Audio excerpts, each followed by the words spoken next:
Hello everyone, myself is Vikas Jangir. Currently I am third year MBBS student at BRD Medical College Gorakhpur. NEET 2017 में मैंने NEET crack किया था और मैं अभी थर्ड ईयर MBBS स्टूडेंट हूँ BRD मेडिकल कॉलेज गोरखपुर में। नीट क्रैक करने के लिए सीरियस हैं तो जो हमारा कंपटीशन है वो सीधा 50,000 बच्चों के साथ है। और अगर मैं सारी सीटें इंक्लूड कर लूँ ना ऑल इंडिया कोटा की, आपके लिए है ना, सबके लिए नहीं। पूरी सीटें तो बहुत ज्यादा है, 50-60 हजार सीटें गवर्नमेंट की पूरी। लेकिन मैं अगर आपके लिए कंसिडर करूँ ना तो आपके लिए 15% तो ऑल इंडिया कोटा की सीट्स आएंगी और 85% खुद के स्टेट कोटा की सीट आएंगी ना। तो अगर आपकी रैंक 15,000 से ज्यादा आती है ना, और अगर आप जनरल कैंडिडेट हैं और आपकी रैंक 15,000 से ज्यादा आती है, तो फिर आपके लिए काफी मुश्किल हो जाएगा ये गवर्नमेंट कॉलेज में एडमिशन लेना।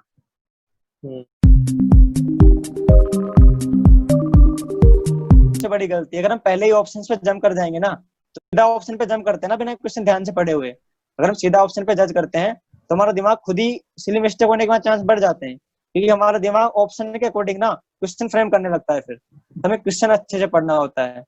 हमने क्वेश्चन अच्छे से पढ़ लिया तो हमारी 50% प्रॉब्लम तो वहीं सोल्व हो जाती है।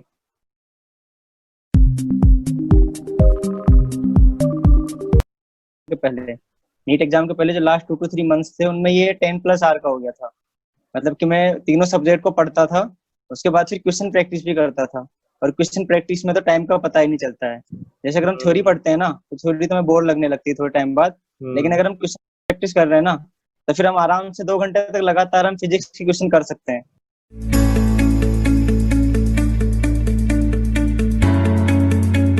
एक तो हमें सब्जेक्ट रोटेशन करना चाहिए। जैसे कि हम अगर बायो बायो पढ़ते जाते हैं ना तो हमें बोरियत हो जाती है ना। तो हम बायो के बाद हम जैसे 1 घंटा हमने बायो की थ्योरी पढ़ी, तो उसके बाद फिर 1 घंटा हमने केमिस्ट्री की थ्योरी पढ़ ली, फिर 1 घंटा हमने फिजिक्स की थ्योरी पढ़ ली, है ना। उसके बाद फिर हमने फिजिक्स के क्वेश्चन कर लिए। और फिर अगर हम फिर बोर होने लगे तो हमने जो क्वेश्चन पहले कर रखे हैं ना उन्हीं को हम देखने लग गए, ठीक है, ताकि जो क्वेश्चन पे स्टार मार्क्स है ना उनको हम सोल्व कर लेते हैं। तो यही हमें सब्जेक्ट रोटेशन करना चाहिए और बीच बीच में हमें रेस्ट लेना चाहिए, वो जरूरी है। हर 1 घंटे के बीच में कम से कम 15 मिनट का तो हमें रेस्ट लेना ही चाहिए। उसमें जो भी हमारी हॉबी है ना वो हमें फॉलो करनी चाहिए। जैसे कोई पेंटिंग बनाता है, कोई ड्राइंग करता है, अब किसी को गेम खेलना अच्छा लगता है। जैसे मुझे गाने सुनना अच्छा लगता था, मैं सॉन्ग सुना करता था। तो मैं उस 15 मिनट में लेट के अपने सॉन्ग वॉन्ग सुना करता था, ये मेरा रहता था। तो अपनी हॉबी तो उसके बाद ना बोरियत खत्म हो जाती है। जैसे 1 घंटे के बाद हम रेस्ट लेंगे ना 15 मिनट का, तो उसमें अगर हम अपने मन पसंद का काम करते हैं ना तो उससे हमारी बोरियत खत्म हो जाती है। लेकिन ना खुद पे कंट्रोल करना जरूरी है। अब ऐसा नहीं कि हमने स्टार्ट तो किया उसको 15 मिनट के लिए, फिर पता चल रहा है कि अगला 1 घंटा इसमें निकल गया। और हमारा दिमाग ना बहुत शातिर होता है, ये उन्हीं चीजों की तरफ ज्यादा भागता है जो हमें इमीडिएट वाला वो देती है, इमीडिएट प्लेजर जो देती है ना उसकी तरफ ज्यादा भागता है, इमीडिएट जो खुशियां देती है उनकी तरफ ज्यादा भागता है। तो हमें उसको कट ऑफ करना है और ये सोचना है कि हमें फोकस करना है हमारी लॉन्ग टर्म हैप्पीनेस पे। कि अगर मुझे पबजी खेलना है तो यार अभी मैं पबजी भी सही से नहीं खेल पाऊंगा, खेलने लगूंगा तो, क्योंकि मेरे मन में पढ़ाई की टेंशन रहेगी ना। तो पबजी क्यों ना मैं मेडिकल कॉलेज जाके खेलूं, वहां पर तो फेस्ट होते हैं, तो वहां भी पबजी के टूर्नामेंट होते ही हैं। हर चीज के टूर्नामेंट होते हैं वहां पे, तो कम से कम 10-15 दिन तो वहाँ फेस्ट ही चलते हैं। तो आप आराम से वहां पर पबजी खेल सकते हो, जो आपकी हॉबी है वो पूरी कर सकते हो।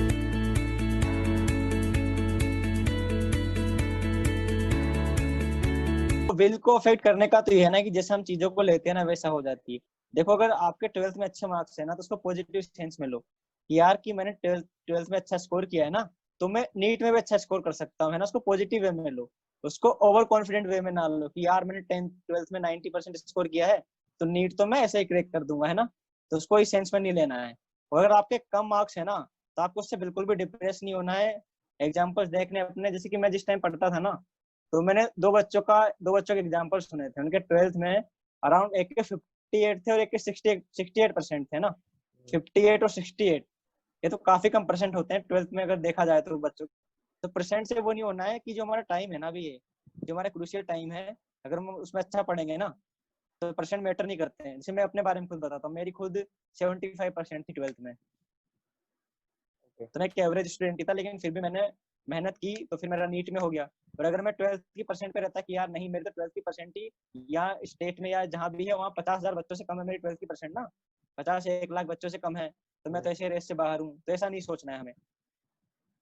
अगर ज्यादा परसेंट है तो ओवर कॉन्फिडेंट नहीं होना है, और अगर कम परसेंट है तो ये नहीं सोचना है कि मुझसे एग्जाम क्रैक नहीं होगा। एग्जाम क्रैक होगा अगर पढ़ोगे तो, इस पर फोकस करता है वो। 12th की परसेंट ज्यादा मैटर नहीं करती है। एक तो जितना मेडिकल में उतना ही ना कि तुम्हारे 50% होने चाहिए, फिजिक्स केमिस्ट्री बायोलॉजी 50% तो होनी चाहिए कम से कम, उसके बिना तो आप नीट दे ही नहीं पाओगे। सबसे इम्पोर्टेंट बात तो ये है। हाँ वो अगर तो। आप क्राइटेरिया क्रॉस्ड हो ना, उसका परसेंट का फर्क बिल्कुल नहीं पड़ता है। क्योंकि मैंने ऐसे बहुत से टॉपर देखे हैं ना, जो बोर्ड में तो टॉपर होते हैं लेकिन एग्जाम नहीं क्रैक कर पाते हैं, क्योंकि ओवर कॉन्फिडेंट हो जाते हैं। उसके अलावा मैंने ऐसे स्टूडेंट भी देखे हैं जिनके जो स्कूल में अच्छे नहीं थे पढ़ने में, लेकिन उन्होंने बाद में फिर काफी अच्छे अच्छे एग्जाम क्रैक किए, किसी ने नीट क्रैक किया, उस टाइप से। तो देखो ये कंपटीशन एग्जामिनेशन है, इनमें जो ज्यादा पड़ेगा ना उस ड्यूरेशन में, उसी का सिलेक्शन होगा, सिंपल सी बात ये है। और बोर्ड के मार्क्स तो हम कंसीडर कर ही नहीं सकते, सिंपल सी बात है, किसी के इंटेलिजेंस के लिए, किसी चीज के लिए बोर्ड। क्योंकि अभी मैंने थोड़े दिन पहले एक पोस्ट भी देखी थी कि नहीं, आईएएस सर ने एक पोस्ट डाली थी, तो उनके केमिस्ट्री में कुछ 34 कुछ मार्क्स थे। ट्विटर पे देखा था मैंने वो पोस्ट, काफी कम मार्क्स थे 12th बोर्ड में अपने, लेकिन फिर भी उन्होंने आईएएस एग्जामिनेशन क्रैक किया था। तो ये डिपेंड करता है हमारी जो 1 या 2 साल की मेहनत है ना, उसी पे डिपेंड करता है। टिप्स यही है कि जो नीट 2020 वाले हैं वो भी अपनी पढ़ाई पे फोकस करें, कंप्लीटली अपनी पढ़ाई पे फोकस करें। इसके बारे में तो बिल्कुल ना सोचें अभी कि जो नीट एग्जाम है वो पोस्टपोन होगा या नहीं होगा, उसके बारे में उनको बिल्कुल नहीं सोचना है। अब जो 13 सितंबर को एग्जाम है ना, उसी को फाइनल डेट मानकर वो पढ़ाई करें, क्योंकि थोड़े दिनों बाद ही ना, भी जैसे एग्जाम डेट क्लियर लीजिए, एग्जाम डेट पास आएगी ना, वैसे वैसे फिर जो नॉन सीरियस स्टूडेंट रहेंगे ना, वो वापस से फिर ट्यूटर ट्रेंड चलाएंगे या कुछ करेंगे वो, और फिर वापस से यूट्यूब पे वीडियो आने लगेंगे इसके, तो वापस से वही माहौल बनने लगता है। तो फिर जो सीरियस स्टूडेंट होते हैं उनकी पढ़ाई भी डिस्टर्ब होने लगती है। तो जो सीरियस स्टूडेंट है उनको अपनी पढ़ाई कंटिन्यू रखनी है, और रोज उन्हें कम से कम 8 से 10 घंटे पढ़ना है, अपनी हेल्थ का ध्यान रखना है अच्छे से। और फिजिक्स केमिस्ट्री में मैं ये कहूंगा कि जितने आप न्यूमेरिकल करो ना, जितने न्यूमेरिकल प्रैक्टिस करोगे उतना ही फायदा है तुम्हारे लिए, क्योंकि जो एग्जाम है उसमें क्वेश्चन से आते हैं मेनली। तो जितनी प्रैक्टिस तुम यहाँ कर लोगे ना, तो तुम्हें वहां पर काफी हेल्प मिलने वाली है फिर। और नीट एग्जाम ऐसा है ना, कट ऑफ काफी ज्यादा जाती है। तो अब बायोलॉजी में अगर 300+ मार्क्स स्कोर करने हैं, तो तुम्हें एनसीईआरटी बायोलॉजी तो अच्छे से पढ़नी होगी। उसका रिवीजन मैं अनअकैडमी पे भी करवा रहा हूँ, तो अगर किसी को रिवीजन करना हो, और कुछ मैं एक्स्ट्रा पॉइंट भी बताता हूँ जो मैंने पढ़े थे अपनी तैयारी के टाइम ना, तो मैं इसमें कुछ बताता हूँ। तो अगर किसी को रिवीजन करना हो बायोलॉजी का, तो मैं अनअकैडमी पे करवा रहा हूँ। तो बायोलॉजी में 300+ मार्क्स होंगे, फिजिक्स में 130+ मार्क्स होंगे, केमिस्ट्री में 140+ मार्क्स होंगे ना, तभी हम कहीं जाके 575-80 का स्कोर कर पाएंगे और अच्छा गवर्नमेंट कॉलेज में एडमिशन ले पाएंगे। तो पढ़ना बहुत जरूरी है। चैप्टर का वेटेज नहीं देखना है कि कौन चैप्टर कितना इंपॉर्टेंट है। सोचो कि ये चैप्टर इंपॉर्टेंट नहीं है, इस चैप्टर को छोड़ देते हैं, तो वो काफी नुकसानदायक चीज है। अगर आप उस चैप्टर को छोड़ दोगे, सिंपल चैप्टर को किसी को, और अगर उससे सिंपल क्वेश्चन आ गया ना, तो फिर आप तो और लोगों से काफी पीछे हो जाओगे। तो फिजिक्स तो मैंने एनसीईआरटी एक बार पढ़ी थी, है ना, वन टाइम रिवाइज किया था, क्योंकि मैं तो कोचिंग में था ना, तो वहां पर जो वो नोट्स बनाते थे सर लोग ना, फिजिक्स के जो नोट्स बनाते थे वो एनसीईआरटी बेस्ड ही रहते थे, तो हमको नोट्स रिवाइज करने होते थे मेनली, और उसके बाद जो मॉड्यूल में क्वेश्चंस होते थे वो सोल्व करने होते थे। लेकिन बायोलॉजी के लिए मैंने कोचिंग मॉड्यूल्स को फॉलो नहीं किया था, मैंने एनसीईआरटी पढ़ी थी बायोलॉजी के लिए। और लास्ट के 2 महीने में मैंने कम से कम 3 से 4 बार एनसीईआरटी रिवाइज की थी अच्छे से।